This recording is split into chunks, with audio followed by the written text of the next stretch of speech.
is self-myofascial release for the back of the shoulder, lats, rib cage, and low back. You're gonna start with a roller or ball. Any object really will do. The further your feet are away from the wall, the more pressure you're going to feel. You're gonna lean into the roller on the lower shoulder, grab your wrist, pull and hold for 5 seconds at the end of the stretch. All you have to do to get your ribs or lats or low back is reposition the roller and reposition your body. If you turn your body a little bit, you can kind of get the ribs and the upper back. Hold for 5 seconds at the end of each stretch.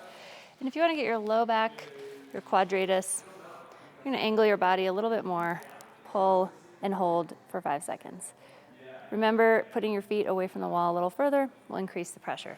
Eventually, these can also be done on the floor if you've built up a tolerance.